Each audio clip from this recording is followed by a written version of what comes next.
1.5 घंटा कब निकल जाएगा और आप सीख भी हजारों चीजें जाएंगे और स्ट्रेस बिल्कुल नहीं होगा। बिना टेंशन के वाली जो पढ़ाई होती है ना, वो हम करवाते हैं आपको, बिना टेंशन की पढ़ाई, है ना। यहाँ आपको पढ़ते समय लगेगा ही नहीं कि आप पढ़ रहे हैं, आपको मजा आता चला जाएगा। तो शुरू करते हैं, देखो मजेदार तरीके से। सर जी एलटी ग्रेड की वैकेंसी निकली है, प्लीज बताइए। एलटी ग्रेड की वैकेंसी निकली है आपकी कहाँ पर? एक तो वहां पे निकली है हिमाचल प्रदेश में एलटी ग्रेड की, और कहीं भी निकली है क्या आपको? आपके यहाँ भी निकली है? सर पहले सीटेट आएगा या यूपी टेट? देखो दोनों साथ आने की उम्मीद है, पहले की तो उम्मीद नहीं है, दोनों साथ की ही उम्मीद है कि दिसंबर के आसपास ही, नवंबर दिसंबर में ही ये एग्जाम होते हैं, तो यही उम्मीद है कि दोनों साथ साथ ही होंगे आपके। जी पिछले वाला क्लास नहीं पढ़ना है सर? नहीं, अब पिछले वाला छोड़ दो, अब नई वाली क्लासेस जब शुरू हो गई हैं तो नई ही करो, है ना। वाह सर जी, ब्लैक शर्ट में सुपर लग रहे हो आज, excellent out, awesome looking. Pinky ji thank you very much.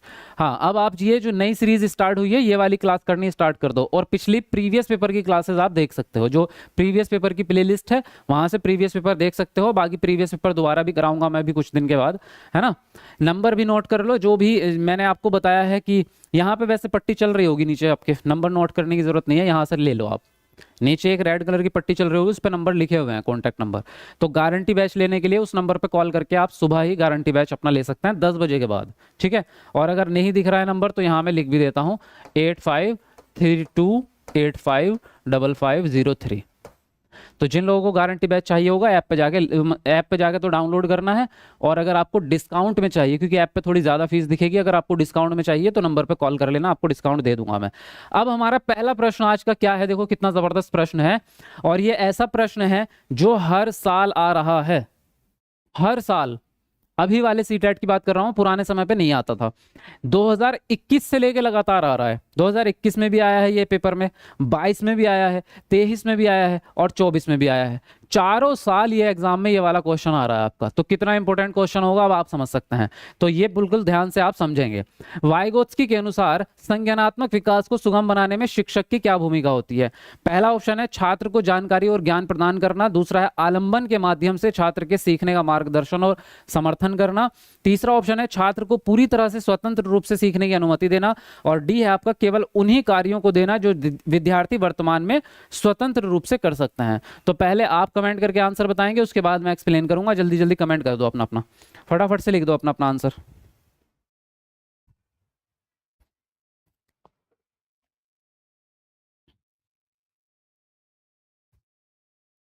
CTET paper 2 में कौन सा सब्जेक्ट होता है? देखो सीडीपी हिंदी इंग्लिश, उसके अलावा एक सब्जेक्ट आपका एसएसटी आएगा अगर आप आर्ट साइड वाले हैं, और अगर आप साइंस साइड वाले हैं तो आपका साइंस मैथ आएगा, फिर एसएसटी नहीं आएगा। चलो मैं इसके लिए एक अलग से वीडियो बना दूंगा आपकी छोटी सी, है ना।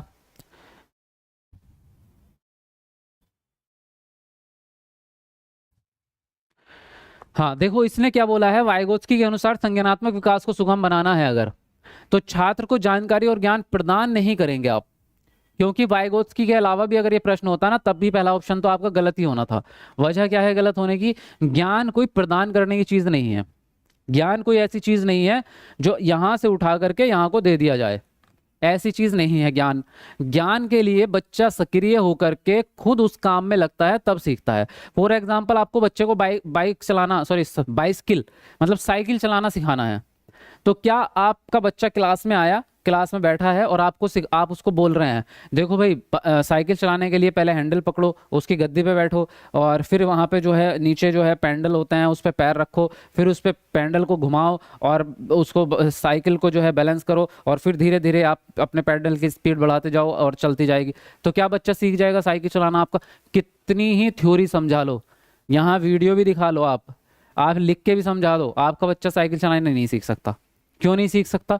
क्योंकि ज्ञान प्रदान होगा ही नहीं, प्रदान करने की चीज नहीं है। जब तक बच्चा उस काम को खुद नहीं करेगा तब तक वो ज्ञान बच्चे तक नहीं पहुंचेगा। तो जहां पे भी बात इस तरह की आए ना कि छात्र को ज्ञान दे दिया, उत्पाद के रूप में दे दिया, वो सारे ऑप्शन आपके गलत होते हैं।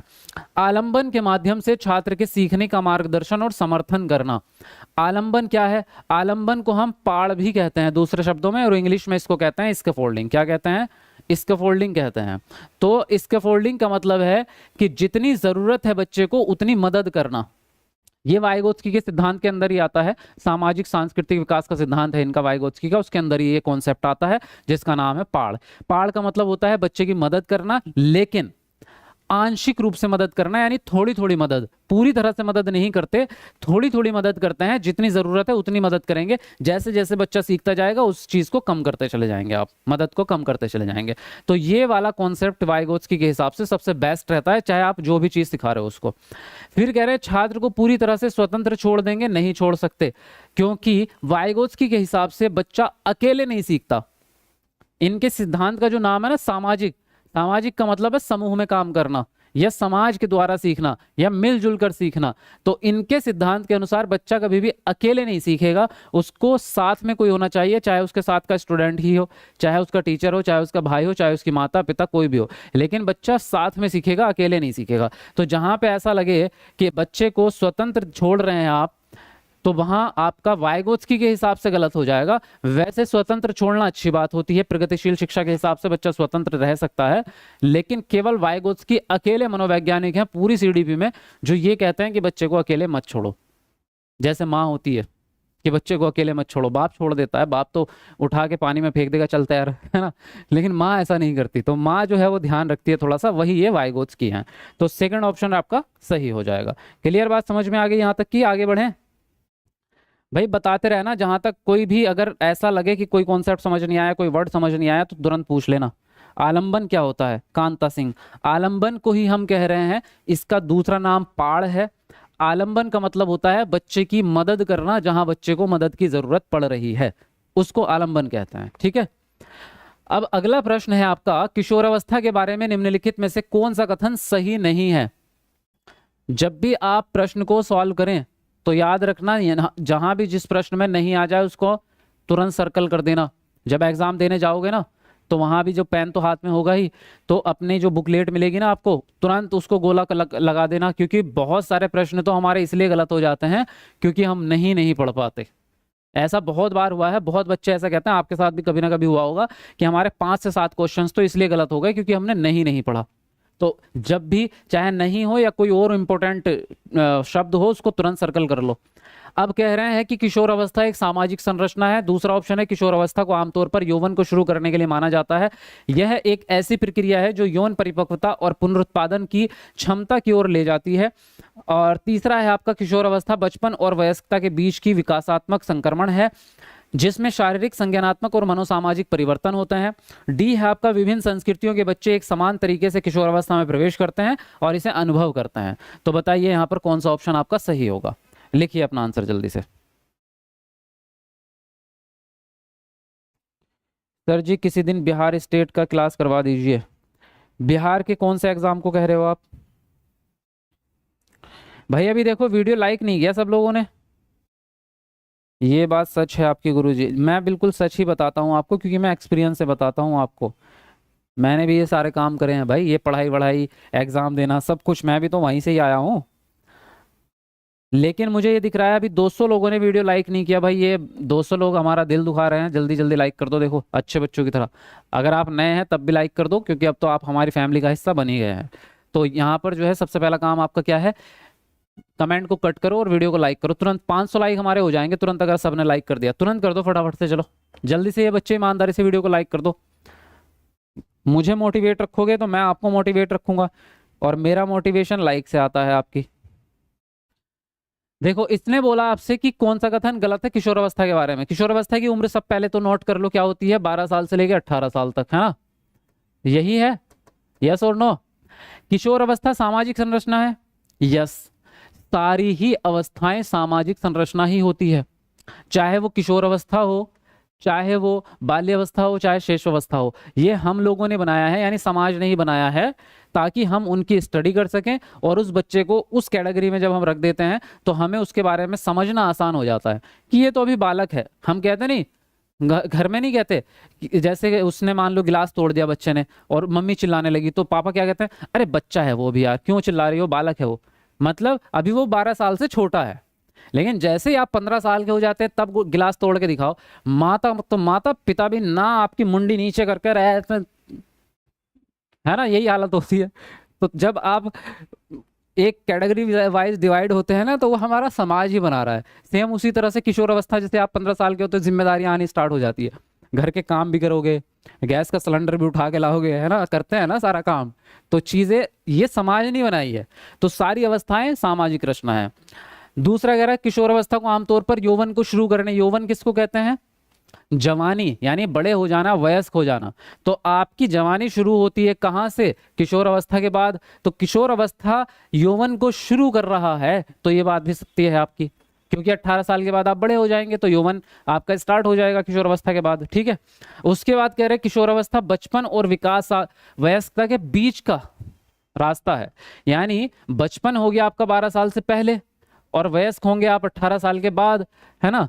तो बीच का जो भाग है वही तो आपकी किशोर अवस्था है, तो किशोर अवस्था दोनों के बीच की कड़ी है। यस, ये बात भी सही है आपकी। विभिन्न संस्कृतियों में बच्चे एक समान तरीके से किशोर अवस्था में प्रवेश करेंगे और इसे अनुभव करेंगे, ये बात आपकी गलत है, क्योंकि अलग अलग संस्कृतियों में अलग अलग अनुभव मिलते हैं। जैसे हमने कह दिया कि 12 साल का बच्चा किशोर बन जाएगा, क्या हर कम्युनिटी में बन जाएगा? नहीं। मान लो अमेरिका में रह रहा है बच्चा, वहां की एजुकेशन पॉलिसी अलग है, वहां पे चीजें एडवांस सिखाई जाती हैं, है ना। यहाँ पर जो टेक्नोलॉजी, जो कॉन्सेप्ट, जो बायोलॉजी बच्चा 8वीं क्लास में पढ़ रहा है, वहां तीसरी चौथी क्लास में सिखा रहे हैं, तो वहां का बच्चा जल्दी सीखेगा ना, वहां के बच्चे को ज्यादा नॉलेज हो जाएगी, तो उसकी जो ज्ञान है वो किशोर अवस्था के हिसाब से जल्दी आ जाएगा। लेकिन क्या हिंदुस्तान का बच्चा उतनी जल्दी प्राप्त कर लेगा चीजों को? नहीं कर पाएगा। आप खुद देखो दिमाग लगा के कि हमें जो है ये जो कॉन्सेप्ट है कि लड़कियों से बात कैसे करते हैं, ये हमें तब पता चला जब हमारा कॉलेज खत्म हो गया। समझ रहे हो बात? तो क्या होता है कि हिंदुस्तान में तो लड़के लड़कियां आपस में बात ही नहीं करते, हाई स्कूल इंटर कॉलेज हो जाता है तब तक कोई बात करनी नहीं आती, मतलब घबराहट होती है भाई एक दूसरे से बात करते हुए। तो कैसे आप कह दोगे कि आप किशोर अवस्था में पहुंच चुके हैं, आप में मैच्योरिटी आ गई? कहाँ आई है? नहीं आई है। और करेंगे भी तो गलत शब्द बोल देंगे, वहीं थप्पड़ खाओगे। तो हो रही है ना गड़बड़ कहीं ना कहीं। हर कम्युनिटी में, हर देश में या हर जगह एक जैसा नहीं प्राप्त करेंगे बच्चे। कहीं पर किशोर अवस्था के गुण 12 साल की उम्र में आएंगे, कहीं पर 14 साल में, कहीं 16 साल की उम्र में जाके किशोर अवस्था के गुण आएंगे। हमारे तो हिंदुस्तान में 16 साल ही माना जाता है कि आप किशोर अवस्था में आए हैं, 12 में कोई नहीं आता तब तक आप बच्चे ही हैं। 15-16 साल के होने के बाद ही आप किशोर बनते हैं, सच बात यह है हमारे हिंदुस्तान में। तो यहाँ संस्कृतियों के हिसाब से डिफरेंट डिफरेंट चीजें हो जाएंगी। तो फोर्थ ऑप्शन यहाँ पर आपका सही हो जाता है, किसके हिसाब से? प्रश्न के हिसाब से। समझ गए? आगे बढ़ जाएं अगले प्रश्न पर। चलो जी आगे बढ़ते हैं फटाफट से। भाई थोड़ा एक्सप्लेनेशन मैं ज़्यादा कर रहा हूँ क्योंकि नया क्लास है और नए बच्चे हैं, तो मैं चाहता हूँ कि थोड़ा अच्छे से सीखें आप लोग। तो किसी को कोई समस्या तो नहीं है भाई एक्सप्लेनेशन से? कोई ये तो नहीं चाहता कि फास्ट फास्ट चले हम, है ना? ऐसा तो नहीं है सर? हर एक पॉइंट को समझाते हैं। हाँ हाँ, वही मैं कह रहा हूँ। चलो 500 लाइक होने वाले हैं, 500 लाइक में 4 लाइक कम है, तो जल्दी से 4 बच्चे कमेंट को नीचे करके लाइक कर दो। 500 लाइक में मजा आ जाएगा, एक माइलस्टोन पूरा हो जाएगा, मजा आ जाएगा। जल्दी कर दो फटाफट। मैं 12 साल की हूँ, आए ये सल्तनत है देखो 12 साल की, बीएड कर लिया इन्होंने 12 साल की उम्र में, वाह। देखो सुजाता नृत्य प्रतियोगिता में केवल इसलिए उत्सुकता से भाग लेती है क्योंकि वह नकद का प्रथम पुरस्कार जीतने में उसकी रुचि है।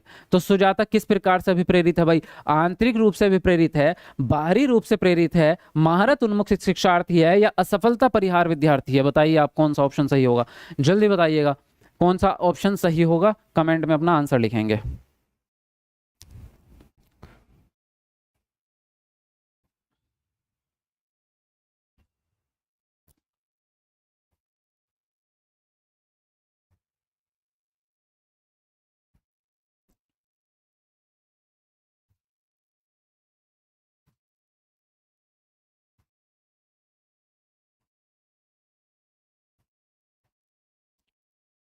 जी फटाफट लिखते रहो अपना आंसर। गुड इवनिंग टीचर जी, शबाना गुड इवनिंग।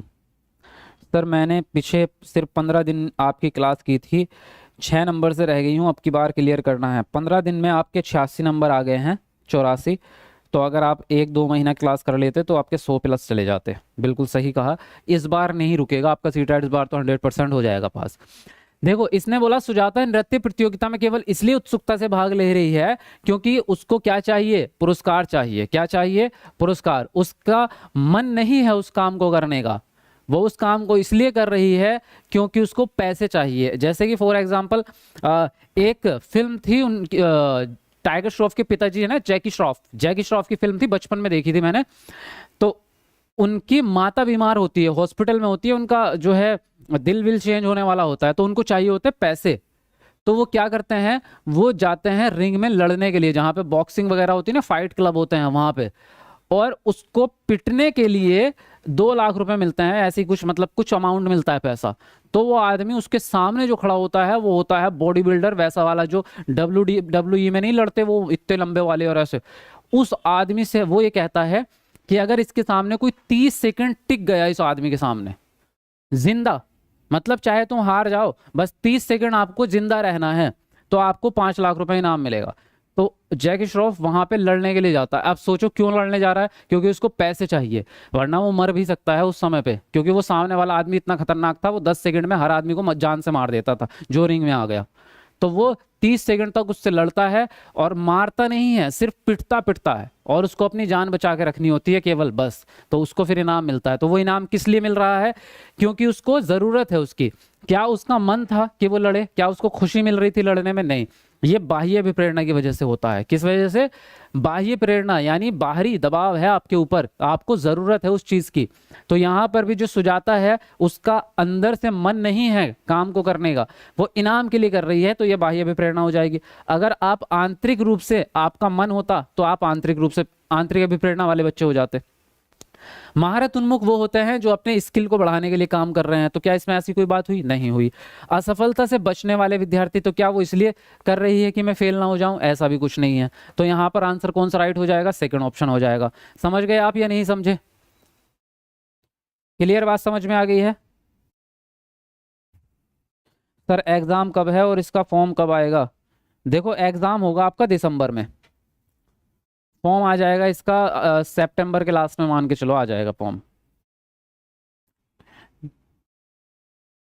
लेकिन आपको पढ़ाई में अभी से जो है बहुत ज़्यादा मेहनत करनी पड़ेगी, क्योंकि कंपटीशन बढ़ता जा रहा है। 20-20 लाख बच्चे एक एक फॉर्म को भर रहे हैं, तो इतना तगड़ा कंपटीशन हो गया है कि नौकरी लेना या एग्जाम पास करना बहुत बड़ी बात हो गई है। तो जो लोग मेहनत करेंगे वही आगे निकल जाएंगे। ज़रा सी भी लापरवाही की, किसी ने भी ये सोचा चलो आज नहीं पढ़ता कल पढ़ लूंगा, एक हफ्ता निकाल दिया, पढ़ लूंगा यार बाद में, अभी तो बहुत समय बचा है, अभी तो 2 महीने हैं, अभी तो 3 महीने हैं, पढ़ लूंगा, वो लोग नहीं पास होते और फिर बाद में कोसते हैं अपने आप को, और बाद में कहते हैं यार एग्जाम टफ आ गया, एग्जाम तो सिलेबस से बाहर आ गया, कुछ भी पूछ रहे हैं। मैंने तो मेहनत करी थी। कहाँ करी तूने मेहनत, अपने मन से पूछ के देखो ना, सच में करी थी मेहनत। वो मतलब फिर तो बहाना है, आप यही करते रह जाओगे, छोड़ो यार अभी आज फिल्म देख लेता हूँ कल पढ़ूंगा, छोड़ो यार आज मन नहीं है, आज थकान लग रही है कल पढ़ूंगा, तो यही करते रहोगे फिर। तो जो रेगुलरली मेहनत करता है, डेली मेहनत कर रहा है, एग्जाम उसी का निकलेगा भाई। मेहनत का कोई दूसरा सब्स्टिट्यूट नहीं है इस दुनिया में, करना ही पड़ेगा, है ना। चलिए अगला प्रश्न है, शिक्षार्थियों के बीच व्यक्तिगत भिन्नताओं को संबोधित करने के लिए एक टीचर को क्या करना चाहिए। पहला ऑप्शन है मतभेदों को असामान्य और एक प्रकार की कमी के रूप में स्वीकार करना चाहिए। दूसरा है व्यक्तिगत भिन्नताओं को नजरअंदाज करना चाहिए। तीसरा ऑप्शन है भिन्नताओं को मानव विविधता की प्रत्यक्ष विशेषता के रूप में मानना चाहिए। और फोर्थ है सभी शिक्षार्थियों के लिए एक अनन्य और समान पाठ्यक्रम लागू करना चाहिए। तो बताएंगे आप यहाँ पर कौन सा ऑप्शन आपका सही होगा। चलिए जल्दी जल्दी से अपना आंसर लिखेंगे आप लोग।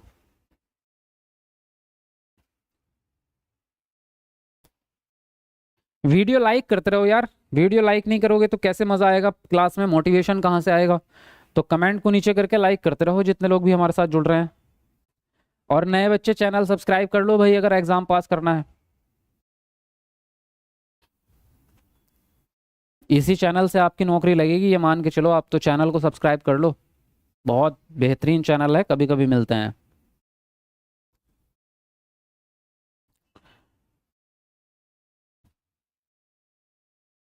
देखिए इसने बोला आपसे क्या, शिक्षार्थियों के बीच व्यक्तिगत भिन्नताओं को संबोधित करने के लिए एक टीचर को क्या करना चाहिए।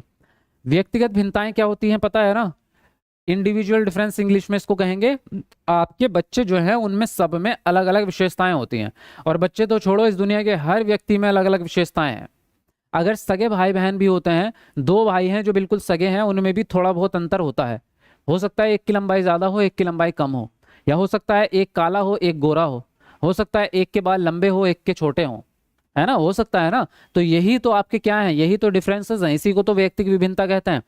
किसी के सीखने के लिए किसी का फेवरेट सब्जेक्ट, एक भाई का सब्जेक्ट जो है मैथ फेवरेट हो सकता है, एक का इंग्लिश फेवरेट हो सकता है। उनके लर्निंग स्टाइल में भी अंतर आ सकता है।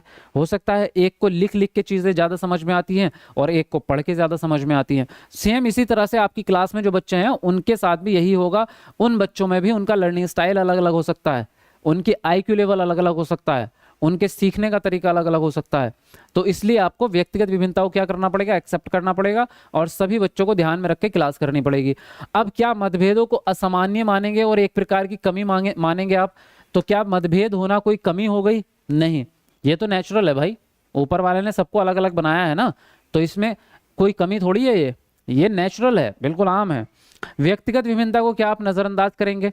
अगर आपने नजरअंदाज किया तो आप एक अच्छे टीचर है ही नहीं, आप पढ़ा ही नहीं पाएंगे, क्योंकि आपने अगर बच्चों की ज़रूरतों को या बच्चे की विशेषता को समझा नहीं तो आप कभी भी क्लास बढ़िया करके कर ही नहीं सकते। मान लो आप केवल क्या कर रहे हैं, बोर्ड पे लिख के पढ़ाए जा रहे हैं, आपकी क्लास में एक दृष्टिबाधित बच्चा था, उसको कुछ भी नहीं दिखा आपकी क्लास का, वो तो फेल हो जाएगा। तो आपको लिखने के साथ साथ बोलना भी पड़ेगा, तो आपको हर बच्चे का ध्यान रखना पड़ेगा। तो भिन्नता क्या है? भिन्नता को मानव विविधता की प्रत्यक्ष विशेषता आपको मानना है, यानी कि ये मानना है कि मनुष्य में विविधता होती ही है, ये आम बात है, जो कि मैंने अभी थोड़ी देर पहले आपको बताया। तो आपको ये मानना है कि विभिन्नता जो है, इंडिविजुअल डिफरेंस जो है, वो एक तरह की डाइवर्सिटी है, यानी होना आम बात है और उसको आप एक्सेप्ट करेंगे, ठीक है। फिर क्या है, सभी बच्चों के लिए एक अनन्य और एक समान पाठ्यक्रम। तो एक समान कैसे पढ़ा लोगे जब एक जैसे है ही नहीं बच्चे? बच्चों के सीखने का तरीका अलग अलग है, बच्चों का लेवल अलग अलग है, तो पाठ्यक्रम भी एक जैसा नहीं हो सकता। क्लियर? तो थर्ड ऑप्शन यहाँ पर आपका राइट होगा, consider differences as obvious feature of human diversity. Clear बात? समझे या नहीं समझे बताइए? समझ गए? हाँ, और सब्जेक्ट का क्लास भी आएगा अभी, चिंता ना करो।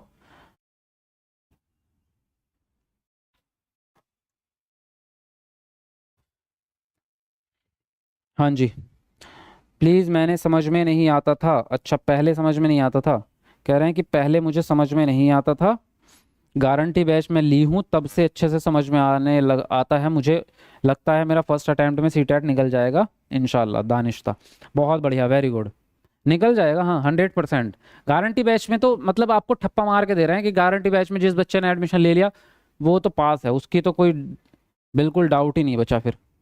हरियाणा से DLED 25 से 27 सेशन से कर रहा हूँ, मुझे हरियाणा जाके 6 महीने पढ़ना पड़ेगा सर, क्या सही बात है? वो तो आपको कॉलेज वाले ही बता पाएंगे, ये पॉलिसी मैं नहीं बता पाऊंगा ना कि आपको वहां जाना पड़ेगा या नहीं जाना पड़ेगा, वो कॉलेज वाले बताएंगे आपको। देखो, जीन पियाजे का मानना था कि ज्ञान क्या है।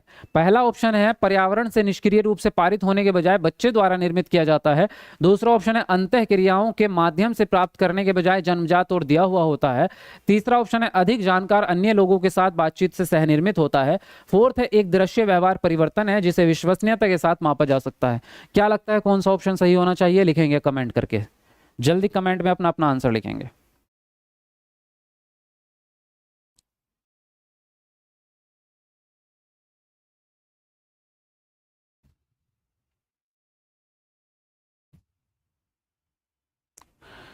चलिए फटाफट से लिखेंगे अपना अपना आंसर।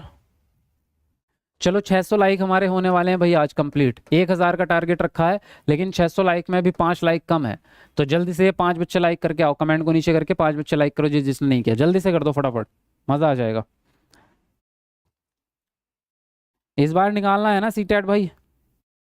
हमको भी यकीन है पास हो जाएंगे सर इंशाल्लाह। एसए टीचर अकेडमी हमारा है, बिल्कुल आपका ही है एसए टीचर अकेडमी, और 100% आप पास होंगे। चाहते हैं ना सब लोग? एक बार कमेंट में और लिख दो, इस बार का सीटेट कौन कौन 100% निकालेगा? यस लिख दो एक बार, 100% यस। मजा आ जाएगा एक बार मोटिवेशन के साथ। जीन पियाजे का मानना क्या है कि ज्ञान किस प्रकार से प्राप्त होता है? पहली बात तो ये कि जीन पियाजे रचनावादी मनोवैज्ञानिक हैं, कल भी बताया था। और रचनावादी मनोवैज्ञानिक कितने भी हैं, जितने भी हैं, वो सब ये कहते हैं कि बच्चा करके सीखेगा, लर्निंग बाय डूइंग। तो उसके हिसाब से आंसर देखना है। पर्यावरण से निष्क्रिय रूप से पारित होने की बजाय बच्चे द्वारा निर्मित किया जाता है ज्ञान, तो पहला ही ऑप्शन आपका ठीक हो गया, है ना। इसने क्या कहा कि पर्यावरण से निष्क्रिय रूप से नहीं आएगा, कि आप सोच रहे हैं कि ऐसे ही हम घूम रहे हैं पर्यावरण में और ज्ञान आता रहेगा, नहीं आएगा। आपको ही ज्ञान का निर्माण करना पड़ेगा। आप उठ करके काम करेंगे तभी वो काम होगा। आप यहाँ बैठे रहें ऐसे, है ना, और मन में सोचें ऐसे, जैसे आप वो कभी कभी वो सुनते होंगे ना, जैसे मेडिटेशन वाले सेशन, पॉडकास्ट जो आते हैं यूट्यूब पे वो ज्ञान वाले, तो उसमें वो आते हैं मन वाले जो, तो वो कहते हैं कि जैसा सोचोगे वैसा हो जाएगा। तो अब आप क्या करते हैं, बर्तन रखो सामने अपने, जितने भी सारे के सारे रख दिए, और यहाँ बैठ के आराम से मन में सोचो, देखते रहो, बर्तन धुल जाएंगे मेरे, बर्तन धुल जाएंगे मेरे। बैठे हो आराम से और देख रहे हो बर्तन। मैंने दिमाग में सोच लिया, जैसा सोचोगे वैसा हो जाएगा। आप सोच रही हो ना, मैं सोच रही हूँ ना बर्तन धुल जाएंगे, तो ये धुलेंगे, ये शाम तक धुलें चाहे कल को धुलें, धुलेंगे जरूर। हो जाएगा, है ना। तो कई बार क्या है कि हमें एक्शन लेना पड़ेगा भाई। आप मन में सोच रहे हैं अच्छी बात है, लेकिन मन में सोचने के बाद उसके लिए काम भी करना पड़ता है। अब जैसे मन में हमने सोचा है कि हमारी जॉब लगेगी सरकारी, सोचा है ना, सबने सोचा है, लेकिन उसके लिए मेहनत भी करनी पड़ेगी। ऐसा नहीं कि सिर्फ सोचने से ही हो जाता है, सोचने के साथ साथ एक्शन भी लेना पड़ेगा। ठीक है, तो फिलहाल यहाँ पर पहला ऑप्शन राइट है। अंतः क्रियाओं के माध्यम से प्राप्त करने के बजाय जन्मजात हो जाएगा आपका ज्ञान। नहीं, क्या ज्ञान जन्म से मिल जाता है? हम तो कहते हैं क्या बच्चा माँ के पेट से थोड़ी पैदा होगा सीख के, रोज सुनते होंगे इस तरह की कहावत। तो जन्मजात नहीं होता ज्ञान, ज्ञान आपको बाद में सीखना पड़ेगा। दूसरी बात ये कह रहा है सहनिर्मित, सहनिर्मित वाली बात बोलते हैं वाइगोत्स्की, ना कि जीन पियाजे। फिर कह रहा है कि दृश्य व्यवहार परिवर्तन है और विश्वसनीयता के साथ मापा जा सकता है। तो क्या ज्ञान देख सकते हो? इसने कहा दृश्य है, ज्ञान दिखता है, कुछ कुछ चीजें दिख जाती है, लेकिन सारा ज्ञान तो नहीं दिखेगा ना। ज्ञान बिहेवियर में रहेगा, अंदर रहेगा, मन में रहेगा, दिखेगा नहीं, और हर तरह से नाप भी नहीं सकते आप उसको। तो इसलिए ये भी गलत ऑप्शन है, पहला ऑप्शन यहाँ पर सही हो जाएगा। समझ गए बात या नहीं समझे? यस और नो? मजा आ रहा पढ़ने में या नहीं आ रहा? कमेंट करके बताओ मजा आ रहा है या नहीं आ रहा है। इस तरह की क्लास में देखो मजा आता है कि नहीं आता, बताओ। बढ़िया। और डेली लाइव आना है अगर आपको सीटेट निकालना है। सीटेट के बाद केवीएस की तैयारी भी मैं ही कराऊंगा। केवीएस में सिलेक्शन आप लोगों का 80,000 रुपये सैलरी है महीने की, याद रखना, अगर मेहनत कर ली तो, है ना। जीवन में मजे ही मजे हो जाएंगे, तो मेहनत कर लो इस बार। डेली क्लास करो और थोड़ा पढ़ाई घर पे भी करो, दोनों तरीके से करो, क्लास भी करो, सेल्फ स्टडी भी, क्योंकि घर पे अकेले में भी प्रैक्टिस करनी जरूरी होती है। लाइव कितने बजे आना है डेली आपको? शाम को 7 बजे डेली लाइव आना है आपको। यस, आएंगे कि नहीं आएंगे? आएंगे डेली, है ना। 7 बजे आपको डेली लाइव आना है क्लास में। दोपहर को 12 बजे एक क्लास है, 12 बजे भी आना है, और शाम को 7 बजे सीडीपी हिंदी चलेगी, शाम को भी आना है। एक प्रगतिशील कक्षा में आकलन कैसा होना चाहिए? गतिशील होता है, वस्तुनिष्ठ होता है, योगात्मक होता है, या मानक संदर्भित होता है? कैसा होगा भाई आकलन, बताओ। डायनेमिक होगा, ऑब्जेक्टिव होगा, समेटिव होगा, या नॉर्मेटिव होगा? क्या होगा बताओ, जल्दी लिखो अपना आंसर। यस सर, 100% पास करेंगे, बहुत बढ़िया। सर मैक्सिमम एज कितनी है ओबीसी के लिए? भाई इसमें सीटेट में कोई एज लिमिट नहीं होती। माही गुप्ता कह रही है आज मेरा हैप्पी वाला बर्थडे है। हैप्पी बर्थडे माही जी, बहुत बहुत शुभकामनाएं आपको, आपका जीवन सफल रहे और आप खुद जीवन में सफल हों, खुश रहें। चलिए, बहुत बहुत शुभकामनाएं आपको। हाँ लिखो जल्दी जल्दी अपना अपना आंसर फटाफट से।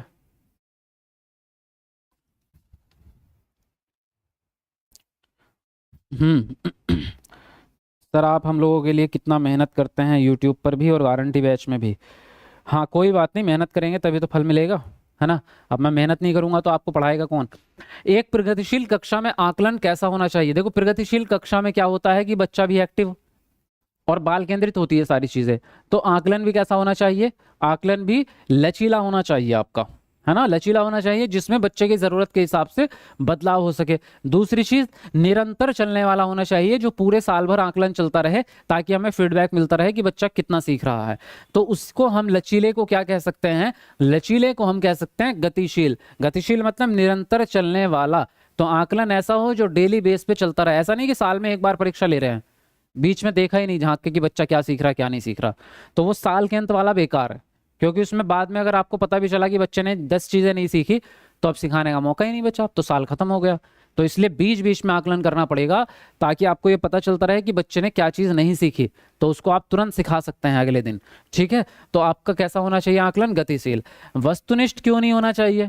क्योंकि वस्तुनिष्ठ में फिक्स हो जाती है चीजें, 4 ऑप्शन मिलेंगे, बच्चा अपना दिमाग नहीं लगाता उसमें, उसमें सिर्फ टिक करना है, नए विचार उत्पन्न नहीं होंगे दिमाग में, क्रिएटिविटी नहीं आएगी। योगात्मक और मानक संदर्भित ये वो आकलन है जो साल के अंत में होते हैं, तो हमें अंत वाला तो चाहिए ही नहीं, अभी अपने बात करी ना इस बारे में, साल के अंत वाला नहीं चाहिए, हमें चाहिए जो डेली बेस पे रोज हो रहा हो आकलन, है ना। ऐसा नहीं कि रोज लिखित परीक्षा लेंगे, लेकिन ऑब्जर्वेशन वाला, बातचीत करके, डिस्कशन करके ऐसे हो सकता है। क्लियर? चलिए आगे बढ़ेंगे अगले प्रश्न पर। आ रहा है समझ में? एक बार सब लोग कमेंट करके बताओ कि यहां तक की चीजें समझ में आ रही हैं या नहीं आ रही है। कॉन्सेप्ट क्लियर सब लोगों का? गारंटी बैच कब स्टार्ट होगा? प्रभात स्टार्ट हो चुका है बेटा, जिसको भी लेना है गारंटी बैच ले सकते हैं। नंबर यहाँ पे नीचे पट्टी चल रही होगी, उस पे नंबर लिखे होंगे, उस पे सुबह कॉल कर लेना, आपको गारंटी बैच मिल जाएगा। केवीएस की एज लिमिट क्या होती है? 30 साल होती है पीआरटी की। प्राइमरी टीचर अगर बनना है तो 30 ईयर्स होती है, और ये जनरल की है 30 ईयर्स। इसमें आपको रिलैक्सेशन मिलता है, अगर आप ओबीसी एससी एसटी हैं तो 3 साल का रिलैक्सेशन आपको मिलेगा। चलिए, निम्नलिखित में से कौन सी प्रक्रिया वातावरण से प्राप्त जानकारी के अर्थ निर्माण और इसे स्मृति में आगे संग्रहित करने के लिए आवश्यक है? ध्यान देना, क्षय होना, भूलना, पुनर्प्राप्ति। क्या होगा भाई बताओ जल्दी से कमेंट करके, फटाफट लिखेंगे अपना आंसर आप लोग। यूपीटेट में कौन कौन एलिजिबल हैं? जो सीटेट में एलिजिबल हैं वो सब के सब यूपीटेट में भी एलिजिबल हैं। मतलब आपका बीएड या डीएलएड कोई भी एक एग्जाम, मतलब जो भी डिग्री है आपकी वो होनी चाहिए, तो आप एलिजिबल हो जाएंगे।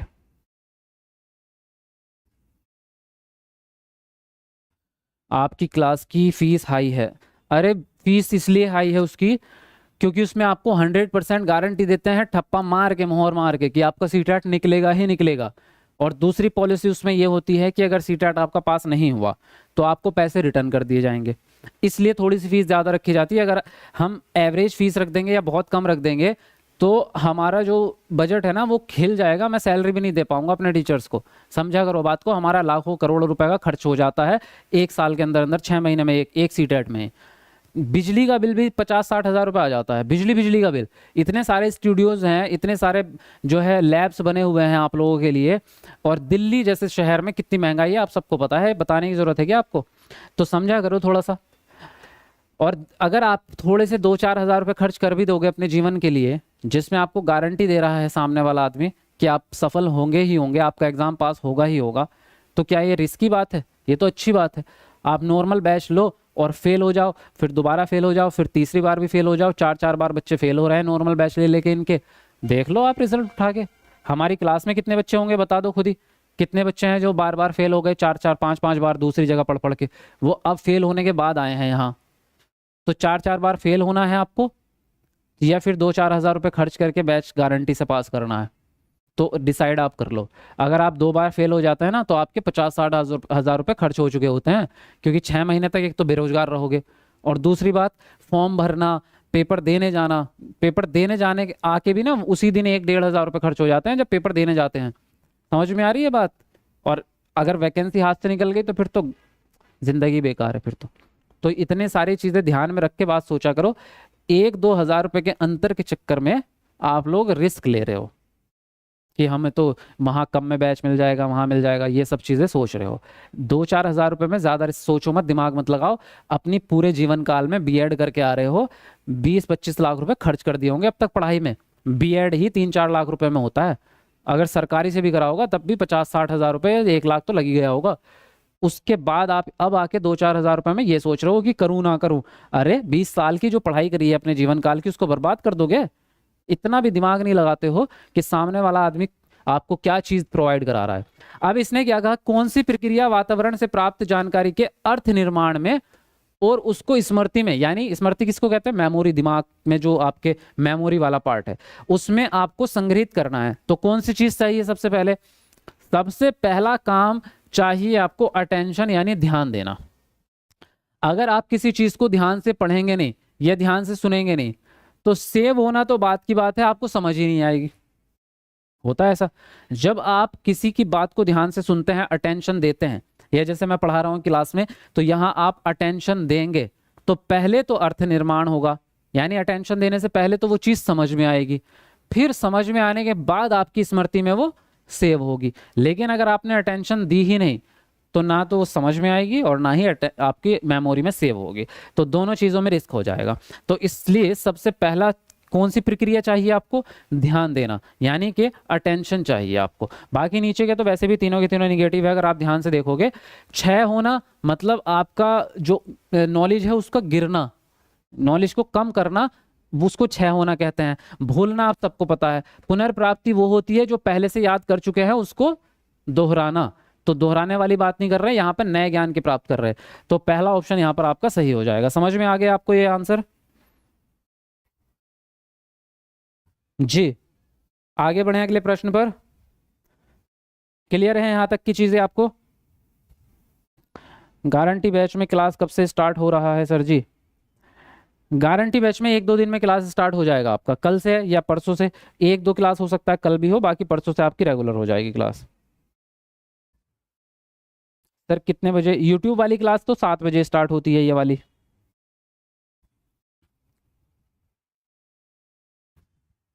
सर जी मुझे भूल गए ओम प्रकाश। नहीं भाई, भूल क्यों जाएंगे ओम प्रकाश भाई, तुम तो पुराने स्टूडेंट हो।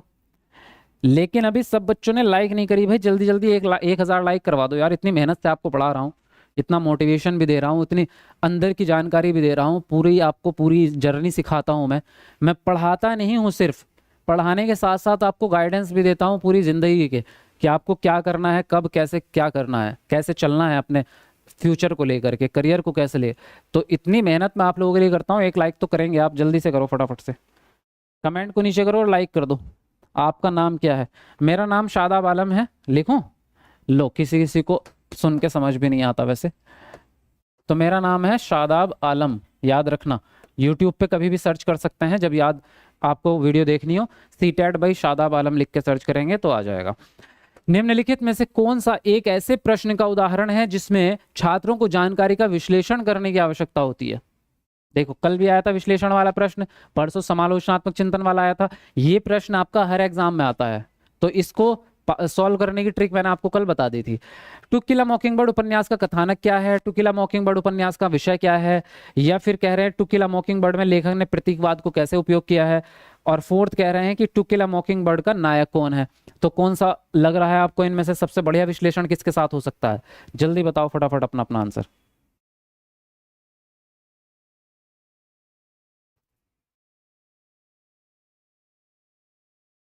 बहुत बढ़िया लिख रहे हो आप आंसर, वेरी गुड। ऐसे ही सीखते चले गए ना आप, धीरे धीरे माहिर हो जाएंगे आप, बहुत ज़बरदस्त नंबर से पास होगा।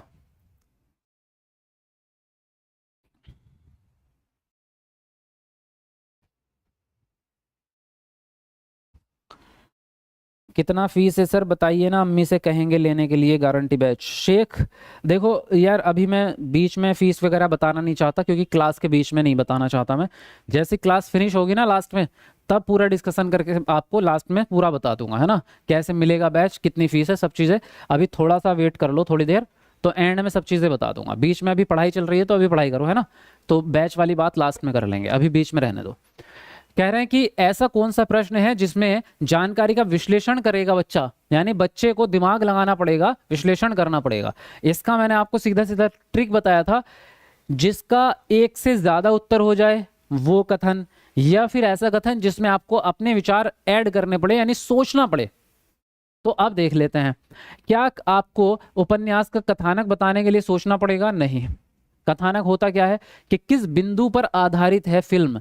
जैसे फिल्म होती है तो कहते हैं बैंक रोबरी पे आधारित है ये फिल्म, ये वाली फिल्म जो है प्यार पे आधारित है, रोमांस पे आधारित है, ये वाली फिल्म एक्शन पे आधारित है, तो वो होता है कथानक। तो क्या उसके लिए दिमाग लगाना पड़ेगा? वो तो पहले से पता है, फिक्स है वो तो।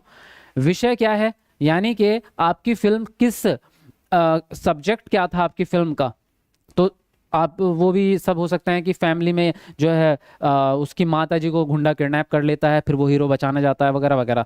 फिलहाल ये चीज़ पहले से ही फिक्स होती है, कहानी में लिखी हुई है, इसमें कोई भी अपना दिमाग लगाने की जरूरत नहीं है। टू किल अ मॉकिंगबर्ड में लेखक प्रतीकवाद का उपयोग कैसे कर सकता है? अब आपका दिमाग लगना स्टार्ट होगा। अब आपसे सवाल हुआ है सीधा सीधा, अब बताओ लेखक प्रतीकवाद का उपयोग किस किस जगह पे कर सकता है, कैसे कैसे कर सकता है? अब आपको अपना ब्रेन चलाना पड़ेगा, अब आपको दिमाग लगाना पड़ेगा। अब दूसरी बात, मैंने आपको 3 शब्द भी बताए थे, जैसे जहां पर कैसे आ जाए, कैसे, तो वहां पर आपको अपना ब्रेन लगाना पड़ेगा। और एक आ जाए क्यों, तो वहां पर भी दिमाग लगाना पड़ेगा। जैसे मैं आपसे पूछूं कि आप रीना से मिलने क्यों गए थे, आपकी गर्लफ्रेंड या आपकी पत्नी पूछे सीमा से मिलने क्यों गया था, तू मुझे ये जवाब दे दे, तो क्या आप सीधे सीधे उत्तर दे पाओगे?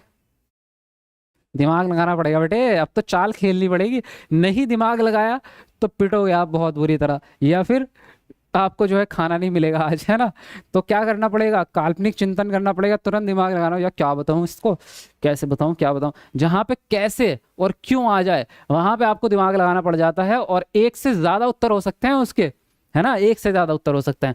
अब फिल्म का हीरो कौन है, नायक कौन है, ये पहले से फिक्स होता है, इसमें कोई दिमाग नहीं लगाना। तो थर्ड ऑप्शन यहाँ पर आपका सही हो जाता है। समझ गए? चलो अगले प्रश्न पे बढ़ेंगे। अगला प्रश्न कह रहा है, अभिकथन ए है आपका कि शिक्षकों को निरंतर अपने स्वयं की रूढ़िवादिता और पूर्वाग्रहों पर चिंतन करना चाहिए, और कारण है कि सांस्कृतिक रूप से उत्तरदायी शिक्षण का अर्थ है कि शिक्षक चिंतनशील हो। तो ए और आर के हिसाब से बताओ, दोनों में मतलब कौन सा ऑप्शन सही होगा? ए और आर दोनों सही हैं, या दोनों गलत हैं, या एक सही है एक गलत है? क्या लगता है आपको कौन सा ऑप्शन सही होगा? हाँ जी बताओ जल्दी जल्दी अपना आंसर।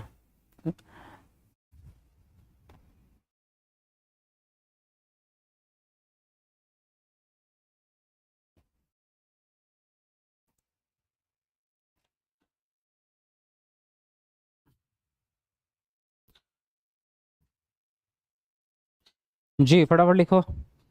गारंटी बेस्ट सबसे बेस्ट है, सब ले लो अगर लाइफ में टीचर बनना है, क्योंकि मैं और भी जगह जाके देखी हूँ। अच्छा दानिश्ता जी बता रही हैं फीडबैक की, और जगह भी जाके देखी हूँ, वहाँ तो स्टूडेंट की बातों का रिप्लाई तक नहीं मिलता, और शादाब सर हर एक स्टूडेंट की बातें सुनते हैं, बातें सुनते भी हैं, और मैं तो फ़ोन पे भी बात कर लेता हूँ। यहाँ पर मैंने इतनी सारी टीम बिठाई हुई है ऑफिस में, कॉलिंग वाली टीम अलग है हमारी जो सिर्फ आपके फ़ोन उठाने के लिए है। तो अगर कोई भी डाउट हो, या कोई चीज़ समझ ना आ रही हो, या कोई क्लास ना चल रही हो, या आज आपकी इंटरनेट ना चला हो, कोई भी दिक्कत आती है, आप कॉल करके तुरंत अपना डाउट क्लियर कर सकते हैं। इतनी बड़ी सुविधा देता हूं मैं आपको। तो सही बात है जो भी इन्होंने बोला है, थैंक यू वेरी मच उसके लिए, फीडबैक देने के लिए बहुत बहुत धन्यवाद आपका। देखिए शिक्षकों को निरंतर अपने स्वयं की रूढ़िवादिता और पूर्वाग्रहों पर चिंतन करना चाहिए। हाँ ये बात तो आपकी सही है। क्यों है? क्योंकि मतलब टीचर के दिमाग में जो रूढ़िवादिता वाली बातें होती हैं, जैसे अगर पुराने टीचर की बात करेंगे, हमारे जो टीचर थे ना पुराने वाले, तो उनके अंदर थी रूढ़िवादिता कुछ कुछ। क्या थी? एक तो सबसे बड़ी रूढ़िवादिता थी कि बच्चे को जब तक पीटेंगे नहीं तब तक ये सुधरेगा नहीं। थी, माँ बाप में भी थी। आजकल के पेरेंट्स नहीं मारते बच्चे को, बहुत कम मारते हैं, या वही मारते हैं जो वो पुराने जमाने के ही है। तो लेकिन हमारे हमारे जमाने के पेरेंट्स, भाई साहब अगर आपने इतनी सी भी गलती कर दी ना, जरा सी भी गलती कर दी, तो इतना कुटाई होती थी बेहिसाब। तो एक तो टीचरों में ये थी कि जब तक ये पिटेगा नहीं तब तक ये मानेगा नहीं, है ना। इस तरह की बहुत सारी चीजें। फिर वो कहते थे कि रट्टा मारो सारी किताब का, जब तक आप ये पूरी किताब याद नहीं करोगे तब तक आप एग्जाम में पास नहीं होगे। तो कुछ चीजें पुराने जमाने की थी, तो उस पर क्या करना चाहिए, टीचर को चिंतन करना चाहिए, और उनको सोचना चाहिए कि यार ये चीजें गलत हैं, इसको मैं सुधारूं। तो ये बात आपकी सत्य हो गई, यानी पहला कथन आपका सत्य हो गया। अब कह रहे हैं सांस्कृतिक रूप से उत्तरदायी शिक्षण, शिक्षण का अर्थ यही है कि टीचर चिंतनशील होना चाहिए। अगर टीचर अपना ब्रेन नहीं चलाएगा, अपने आप को अपडेट नहीं करेगा, तो वो अच्छा टीचर नहीं बन पाएगा। तो टीचर का चिंतनशील होना अच्छी बात है और जरूरी भी है। तो कारण भी सही है और अभिकथन भी सही है। और दोनों ऑप्शन में क्या कह रहे हैं कि टीचर चिंतन करे। तो जब दोनों ऑप्शन में सेम बातें हो रही हो तो व्याख्या सही हो जाती है। ये ट्रिक बता रहा हूं आपको, क्योंकि बहुत सारे बच्चे इस वाले प्रश्न में कंफ्यूज होते हैं कि व्याख्या सही लगाऊं या ना लगाऊं।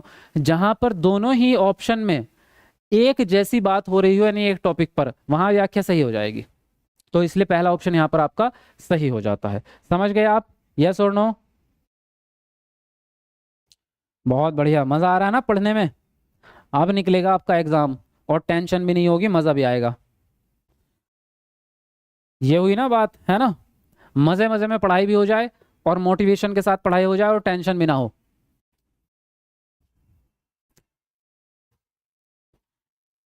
जी, मैं अपने आप को बहुत लक्की मानती हूँ, आप मुझे लाइफ में मिले हैं। Thank you very much Om Prakash ji. आज 1000 लाइक पूरे लेके जाऊंगा मैं आपसे, देखो गिफ्ट के रूप में। है ना, इतना गिफ्ट तो आप मुझे देंगे ना। तो 1000 लाइक कर दो जल्दी जल्दी से। देखो इसने पूछा है अगले प्रश्न में आपसे, कॉलबर्ग के नैतिक विकास के सिद्धांत की कैरोल गिलिगन की आलोचना का केंद्रीय तर्क क्या था। पहला ऑप्शन है देखभाल की नैतिकता और नारीवादी दृष्टिकोण। दूसरा ऑप्शन है बच्चों की नैतिक क्षमताओं को अधिक आंकना। तीसरा ऑप्शन है बच्चों के अध्ययन में प्रायोगिक शोध प्रणाली का उपयोग। और फोर्थ है आपका स्कूल जाने वाले बच्चों के लिए अध्ययन के शैक्षिक निहितार्थ। तो बताइए कॉलबर्ग ने किस तरह से एक्सपेरिमेंट किया था और उसके बाद कैरोल गिलिगन ने आलोचना क्यों की उनकी।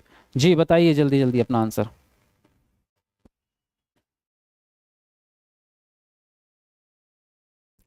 चलो फटाफट लिखते रहेंगे अपना आंसर।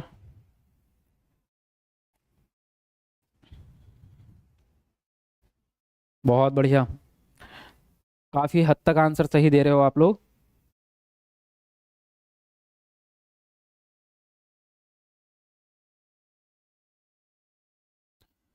सर जी प्लीज़ बताना मुझे केवीएस की वैकेंसी के लिए एलिजिबल हूँ क्या। मैं जनरल कैटेगरी से हूँ, 30 साल हो गए हैं। अच्छा, जनरल कैटेगरी से आप हैं, पर आप महिला भी तो है ना। आप फीमेल हैं तो शायद फीमेल को रिलैक्सेशन मिलता है। तो एक बार मैं चेक करता हूँ फिर मैं आपको बताता हूँ कि फीमेल को कितना रिलैक्सेशन मिलेगा। और आपकी एज अगर 30 है ना, तो आप पीआरटी से बाहर हैं केवल। आप केवल पीआरटी नहीं भर सकते, आपको टीजीटी और पीजीटी दोनों में मौका मिलेगा। बीएड आपने कर ही रखा है ना, तो टीजीटी और पीजीटी में दोनों में आप फॉर्म भर सकते हैं। क्योंकि टीजीटी की जो उम्र है वो 35 है और पीजीटी की जो है वो 40 है, तो इन दोनों में आप फॉर्म भर सकते हैं। ठीक है, तो आपको निराश होने की जरूरत नहीं है, टीजीटी और पीजीटी की तैयारी अपनी करो, केवीएस में आपका लगेगा। अब देखो इसने बोला है कि कैरोल गिलिगन ने क्यों आलोचना की, किसकी, कॉलबर्ग के नैतिक सिद्धांत की। इन्होंने आलोचना की है नारीवादी दृष्टिकोण के आधार पे। क्यों की है, क्योंकि कॉलबर्ग ने जितने भी तर्क दिए हैं, कॉलबर्ग का कौन सा सिद्धांत है, नैतिक विकास का, जिसमें हिंज नामक व्यक्ति की पत्नी बीमार थी, उसने दवाई की चोरी कर ली थी, वही वाला सिद्धांत है। उसमें 6 चरण दिए गए हैं, 3 अवस्थाएं हैं और 3 अवस्थाओं के अंदर 6 चरण हैं। तो इसमें उसने सारे के सारे जो चरण दिए हैं वो पुरुषों के आधार पर दिए हैं, और सारा का सारा जो एनालिसिस किया वो पुरुष क्या सोचेगा, पुरुष क्या करेगा, कौन से स्टेज में कैसे सोचेगा, वही दिया है। इसने नारी वाली मतलब नारी पक्ष को नहीं दर्शाया कि लड़की क्या सोचेगी, क्योंकि कई बार लड़कियां नैतिक रूप से अलग सोचती है, लड़के अलग सोचते हैं। जैसे फॉर एग्जाम्पल अगर एक जगह पे ऐसा भी कई बार होता है, जैसे आपने फिल्म देखी होगी कि अगर लड़की किडनैप हो जाए तो हीरो क्या करता है, हीरो उसको जो है मारने पे लग जाएगा, लड़ने पे लग जाएगा, चाहे कुछ भी हो जाए, चीर दूंगा, फाड़ दूंगा, ये वो। लड़की थोड़ा अलग प्रकार से सोचती है। लड़की कहती है तू मेरा घर भी रख ले, तुझे मैं जेवर भी ला के दे देती हूँ, तुझे मैं 10 लाख रुपए ला के देती हूँ, तू मेरे पति को छोड़ किसी भी तरह से, है ना। वो थोड़ा सा सोचने का तरीका दोनों का अलग अलग होता है कुछ कुछ जगहों पे। तो फिलहाल उसने ये दर्शाया नहीं, इसलिए इन्होंने आलोचना कर दी। किसने करी, इसका नाम भी याद रखना, कई बार प्रश्न जो है वो नाम से भी पूछता है कि इस तरह का प्रश्न बनता है कि नैतिक विकास के सिद्धांत की आलोचना किसने की है। अब 4 ऑप्शन में देगा तो याद रखना कैरोल गिलिगन ने की है, तो ये नाम भी याद रखना आप। ठीक है, फर्स्ट ऑप्शन यहां पर आपका सही हो जाएगा। चलो जी अगले प्रश्न पे बढ़ेंगे फटाफट से, मजेदार प्रश्न है और इंपोर्टेंट भी है। अभिकथन ए है आपका, वास्तविक जीवन की समस्याओं और मूर्त अनुभवों से सीखने से बच्चों को अधिगम और जानकारी प्राप्त करने के लिए कई रास्ते मिलते हैं, और कारण है कि विकास अपेक्षाकृत व्यवस्थित और अनुक्रमित है। तो बताएंगे ए और आर के हिसाब से कौन सा ऑप्शन आपका सही होगा। लिखिए अपना अपना आंसर जल्दी से। जी गुरुजी मैं गारंटी बैच का छात्र हूं और आपकी वीडियो मैंने एलईडी में चला रखी है और पूरी फैमिली देख रही है, मम्मी पापा पत्नी और मैं। अरे वाह क्या बात है भाई, आपकी पूरी फैमिली को नमस्कार भाई मेरी तरफ से। गुड इवनिंग सभी को, राधे राधे, नमस्कार, है ना, सब खुश रहे हैं, बढ़िया, थैंक यू वेरी मच। चलिए मज़ा आ रहा होगा एलईडी में तो, है ना, एलईडी में बड़ा अच्छा सा दिखता है, फ्रेम बहुत बढ़िया दिखता है, तो सभी को हेलो। चलिए अब कह रहे हैं कि वास्तविक जीवन में समस्याओं और मूर्त अनुभवों से सीखने से बच्चों को अधिगम और जानकारी प्राप्त करने के कई रास्ते मिलेंगे। तो ये बात सत्य है या नहीं है? हाँ बिल्कुल सत्य है। क्यों? क्योंकि जब आप कोई काम करते हैं प्रैक्टिकली तो उसमें आपको बहुत सारा ज्ञान मिलता है। यानी आपको जैसे फॉर एग्जांपल आप खाना बनाना सीखें या घर में कोई खाना बना रहे हैं आप, तो उससे क्या होता है, आपको एक बार खाना बनाएंगे ना तो 4 आइडियाज मिलेंगे। अब आपको जब उस खाने को खाएंगे तो सोचेंगे यार कल को ना नमक थोड़ा बढ़ा दूंगा इसका, हाँ इसमें अगर मैं तेल थोड़ा ज़्यादा डाल देता तो क्या टेस्ट आ जाता। तो आपको कई चीज़ें सीखने को मिलती हैं। तो वही कह रहा है कि जब वास्तविक जीवन की समस्याएं आप सॉल्व करते हैं और मूर्त अनुभवों से काम करते हैं तो आपको सीखने के कई रास्ते मिलते हैं। तो इसलिए क्या करना चाहिए, बच्चों से भी हमें काम करवाना चाहिए। ये नहीं कि लकड़ी ढुलवा के ला रहे हैं जंगल से, क्लास के बच्चों से कहा कि चलो वहां चलते हैं और वहां से लकड़ी ला रहे हैं ना, वो नहीं। मतलब जो बच्चों के सिलेबस के हिसाब से है वही काम बच्चों से कराएंगे आप। फिर कह रहे हैं विकास अपेक्षाकृत व्यवस्थित है और अनुक्रमित है, यानी सिस्टमैटिक है। और अनुक्रमित मतलब चरण दर चरण चलने वाली प्रक्रिया है, धीरे धीरे आता जाता है। तो ये बात भी सही है। अब ये दोनों बातों में ही सीखने की बात हो रही है, दोनों में ही विकास की बात हो रही है, इसलिए व्याख्या सही जाएगी। तो फर्स्ट ऑप्शन आपका यहाँ पर राइट होगा, ए और आर दोनों सही हैं और व्याख्या भी सही है। क्लियर बात, समझ गए? यहां तक की बातें समझ में आ गई है आपको? मेरा बस चले तो सर मैं भी क्लास एलईडी में लगा दूं, but I am poor girl dear Rosy Begum. अरे रोजी जी ऐसा मत बोलो, पुअर कोई नहीं होता। देखो ऊपर वाले ने सबको बहुत कुछ दिया है ना, हमें जीवन अच्छा दिया है, हाथ पैर नाक मुंह सब चल रहा है, दिमाग अच्छा दिया है ना, अच्छी सेहत दी है। तो ऐसी बात नहीं बोलनी चाहिए, सब अच्छे हैं, है ना। लेकिन अभी 800 लाइक्स नहीं हुए हैं, वो पूरे कर दो जल्दी से, फटाफट से कमेंट को नीचे कट करो जल्दी। 800 लाइक्स में भी हमारे जो हैं 7 लाइक कम हो रहे हैं। तो ये 7 बच्चे जल्दी कमेंट को कट करके लाइक करके आओ। कौन है वो 7 लक्की पर्सन, और कौन है वो लक्की पर्सन जो 800 लाइक पूरा करेगा? सही व्याख्या कैसे कर रहे हैं? अच्छा सही व्याख्या कैसे कर रहे हैं पीछे था क्या? व्याख्या वाला तो इसमें कुछ शब्द ही नहीं था। अच्छा ये कह रहे हो कि सही व्याख्या कैसे हुई है, ये समझ नहीं आया आपको? ये इसलिए है कि जब दोनों ऑप्शन में विकास की बात करें, देखो इसने बोला है विकास क्या है, व्यवस्थित है एक तो, और एक है कि चरण दर चरण चलता है। अनुक्रमिक का मतलब होता है चरण दर चरण, यानी स्टेप बाय स्टेप आएगा, एक एक करके आएगा। ऊपर वाले ऑप्शन में क्या बोला उसने कि जब आप कोई काम करते जाएंगे यानी दैनिक जीवन का वास्तविक अनुभव वास्तविक काम करेंगे तो आपका ज्ञान चरण दर चरण बढ़ता चला जाएगा, यानी आपको सीखने के एक एक करके नए नए रास्ते प्राप्त होते जाएंगे और आपकी जानकारी प्राप्त करने के आपको कई रास्ते मिलेंगे। तो पहले चरण में ही तुरंत सब कुछ नहीं आ जाएगा कि आज आज खाना बनाना शुरू करा है आज ही सब कुछ आ गया, एक एक करके आएगा। पहले दिन थोड़ा सा आ जाएगा, अगले दिन और परफेक्ट होगा, फिर और तो धीरे धीरे आपको क्रमिक रूप से ही ज्ञान प्राप्त होता है। इसीलिए विकास अनुक्रमिक है, इसीलिए व्याख्या सही हुई है। आप समझ में आ गया? अब तो कोई डाउट नहीं है। चलिए अगले प्रश्न पे बनते हैं।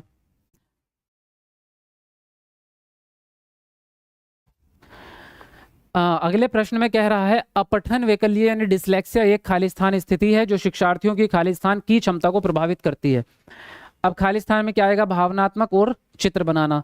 दूसरा ऑप्शन है तांत्रिक, सॉरी तंत्र किए, वो गड़बड़ हो गया मामला। तांत्रिक तो वो होते हैं जो झाड़ फूंक करते हैं ना, जो जादू जादू चलाते हैं एक दूसरे पे। न्यूरोलॉजिकल, और फिर कह रहे हैं ध्वनियों को प्रतीक चिन्हों के साथ जोड़ना। तीसरा ऑप्शन में शारीरिक और साथियों के साथ सामाजिकरण। चौथा है संवेदी और शारीरिक गतिविधियों के साथ समन्वय। तो बताइए खाली स्थान में क्या फिट करेंगे आप? जल्दी लिखेंगे अपना अपना आंसर। बहुत बढ़िया, जल्दी लिखेंगे अपना अपना आंसर।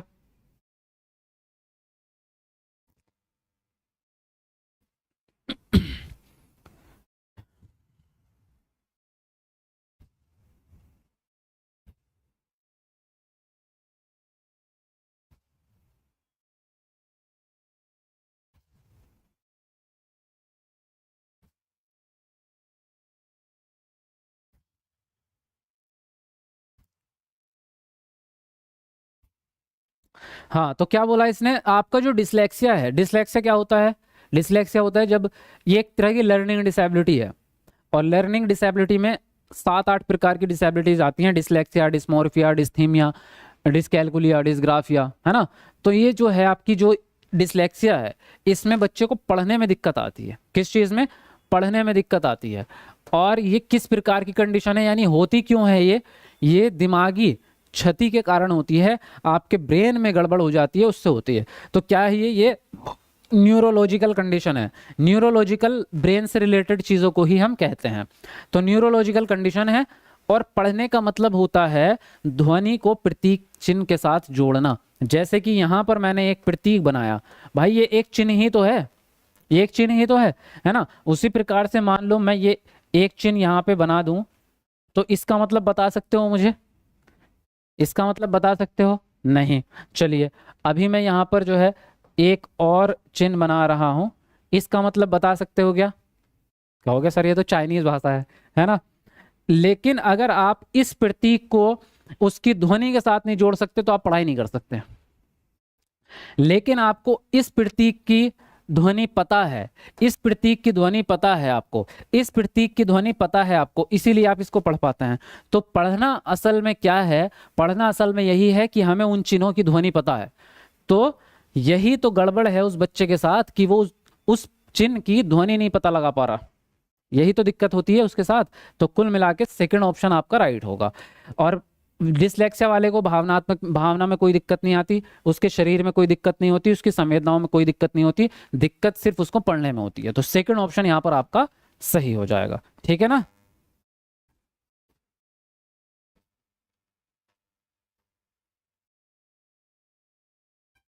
चलिए आगे बढ़ेंगे अगले प्रश्न पर फटाफट से।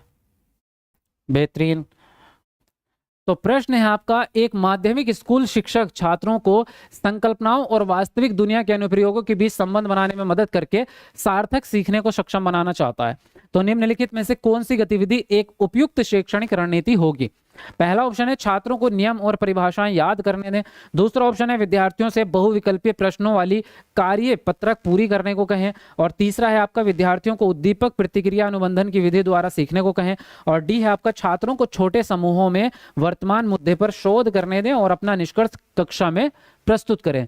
तो बताइए जरा कौन सा ऑप्शन सही होगा? कमेंट में अपना आंसर लिखेंगे, आप लिखिएगा जल्दी जल्दी से।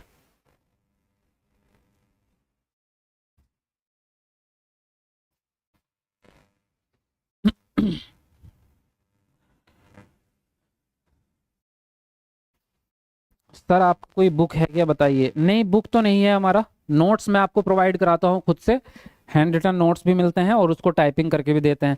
लेकिन मैंने बुक नहीं छापी है, बुक में बड़े झमेले हैं यार, इसलिए मैं अभी उसमें समय भी चाहिए फिर ज़्यादा, है ना। तो मैं अभी इसलिए मैंने बुक वगैरह के बारे में सोचा नहीं है। और बुक की ज़रूरत भी नहीं पड़ती, ऐसे ही बच्चे पास हो जाते हैं यहीं से, गारंटी बैच से पास हो जाते हैं 100%। देखो इसने बोला है आपसे एक माध्यमिक स्कूल शिक्षक छात्रों को संकल्पना को वास्तविक दुनिया के अनुप्रयोगों के बीच संबंध बनाने में मदद कर रहा है। तो कुल मिला के अगर हम देखें तो वो टीचर जो है वो प्रैक्टिकली सिखा रहा है बच्चे को।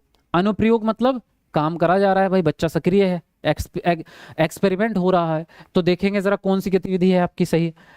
याद करना तो कभी भी सही नहीं हो सकता क्योंकि इसमें याद करने में कोई एक्सपेरिमेंट हो रहा है नहीं। विद्यार्थी से बहुविकल्पी प्रश्न अगर पूछेंगे तो उसमें कोई एक्सपेरिमेंट होगा? कोई एक्सपेरिमेंट नहीं होगा, ना ही कोई एक्टिविटी हो पाएगी। बहुविकल्पी प्रश्न में क्या है, केवल टिक लगाना है बस, काम खत्म, कोई एक्टिविटी नहीं होगी। विद्यार्थियों को उद्दीपक प्रतिक्रिया अनुबंधन, देखो ये उद्दीपक प्रतिक्रिया अनुबंधन, इन तीनों में से कोई भी वर्ड आ जाएगा तो आप सबको पता है क्या है ये व्यवहारवाद है, क्योंकि मैंने आपको कल भी बताया था, परसों भी बताया था। ये बाह्य अभिप्रेरणा वाली चीज होती है, कुत्ते बिल्ली वाले जो सिद्धांत है ना थॉर्नडाइक का, पेवलव का, उसमें वो बाहर से अभिप्रेरणा देते हैं तब वो प्रतिक्रिया करते हैं। तो ये वही चीज है, इसको इंग्लिश में कंडीशनिंग कहते हैं। देखो इधर कहीं ना कहीं लिखा होगा कंडीशनिंग। तो जहां पे भी बात कंडीशनिंग की आएगी वो आंसर राइट रॉन्ग रहेगा, पूरे ही सीटेट में आपका गलत रहेगा। तो एक्सपेरिमेंट की बात करें या प्रैक्टिकल वर्क की बात करें, फोर्थ ऑप्शन में दिख रहा है कि बच्चे समूहों में शोध कर रहे हैं। शोध मतलब खोज कर रहे हैं, शोध का मतलब होता है रिसर्च करना। तो जब किसी चीज की रिसर्च आप करेंगे, कुछ चीजें ढूंढ के लाएंगे, तो जाहिर सी बात है बच्चा एक्टिव रहेगा, काम करेगा, और फिर उसको अपनी क्लास में भी बता रहा है, वो तो एक्सप्लेनेशन भी हो रहा है, बच्चा प्रेजेंटेशन करना भी सीख रहा है। तो इसमें बच्चा ज्यादा अच्छे से सीखेगा प्रैक्टिकली। तो फोर्थ ऑप्शन आपका यहाँ पर क्या हो जाएगा, सही हो जाएगा। क्लियर बात, समझ गए है ना? मजा आ रहा पढ़ने में? सर आप मेरा रिप्लाई नहीं करते हो। ब्यूटी सिंह कर रहा हूँ भाई, मैं जो भी कमेंट दिखती है उसका रिप्लाई कर देता हूँ। सबका रिप्लाई एक साथ तो नहीं हो सकता है ना।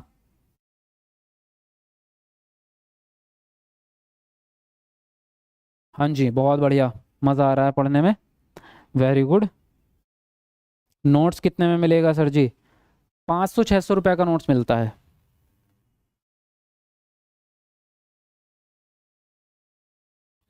हाँ जी चलिए बढ़ेंगे आगे। कॉलबर्ग के नैतिक विकास की किस अवस्था में बच्चों का तर्क कानून की नैतिकता के इर्द गिर्द घूमता है? पहला ऑप्शन है पूर्व पारंपरिक नैतिकता, दूसरा है पारंपरिक नैतिकता, तीसरा है विषम नैतिकता और चौथा ऑप्शन है आपका स्वायत्त नैतिकता। बताएंगे आप यहाँ पर कौन सा ऑप्शन सही होगा। चलिए तुरंत लिखेंगे अपना अपना आंसर फटाफट से।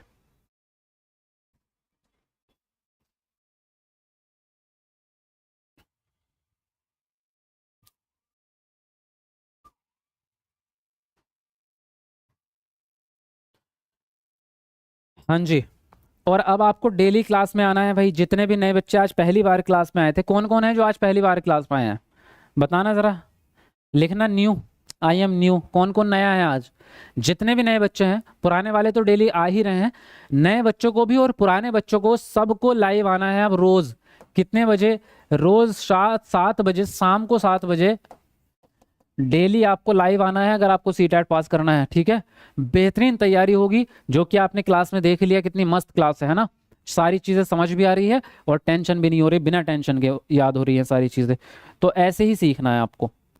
और जितने भी नए बच्चे हैं भाई, ये देखो, अनिल है, श्वेता है, नीशू है और रीनू है, नेहा यादव है, बबलू कुमार है, तरन्नुम बानो है, शिवम है, ये सारे नए बच्चे हैं। देखो कितने सारे नए बच्चे हैं, कम से कम 150-200 बच्चे नए हैं। आपने सब्सक्राइब कर लिया चैनल? नए बच्चे जितने भी हैं चैनल सब्सक्राइब कर लो और बेल आइकन को भी दबा लो, तभी आपको नेक्स्ट क्लास की नोटिफिकेशन आएगी और पूरा कंप्लीट कोर्स मिल पाएगा आपको। किस किस ने चैनल सब्सक्राइब कर लिया यस लिखो कमेंट में, जल्दी जल्दी। किस किस ने सब्सक्राइब कर लिया एक बार यस लिख दो कमेंट में। कॉलबर्ग के नैतिक विकास की किस अवस्था में कानून की नैतिकता के इर्द गिर्द घूमता है बच्चा? कानून की नैतिकता के इर्द गिर्द चौथे चरण में बच्चा रहेगा। चौथे चरण की विशेषता क्या है कि बच्चा ये कहता है सभी को, इस दुनिया में जितने भी लोग हैं सबको कानून का पालन करना चाहिए ताकि सामाजिक व्यवस्था बनी रहे। और इस चरण का नाम क्या होता है? कानून एवं व्यवस्था अभिविन्यास।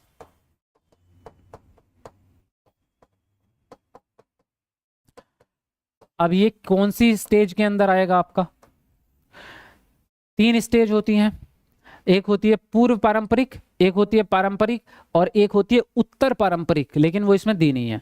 तो यहां पर ये आएगा पारंपरिक वाले में, क्योंकि हर स्टेज में 2-2 चरण हैं। इसमें भी 2 हैं, पहला और दूसरा इसमें आ जाता है, इसमें तीसरा और चौथा आ जाता है। और आपकी एक और होती है तीसरी स्टेज, उसको हम कहते हैं परापरंपरागत। इसमें आता है 5वां और छठा चरण। तो अब आप अंदाजा लगाओ कि हमारा जो प्रश्न था वो चौथे चरण का था, तो किस में आ जाएगा चौथा? पारंपरिक में आता है चौथा। तो इसलिए हमारा आंसर कौन सा राइट हो जाएगा? सेकंड ऑप्शन यहां पर सही हो जाएगा हमारा। समझ गए है ना? चलो अगले प्रश्न पे बढ़ेंगे। जी ऑफ कोर्स सर जी, कर लिया है सब्सक्राइब। यस यस सर जी, यस सर जी, यस यस यस यस। हाँ सब बच्चों ने चैनल सब्सक्राइब कर लिया है, बहुत बढ़िया, ज़बरदस्त। जिसने नहीं करा भाई, अगर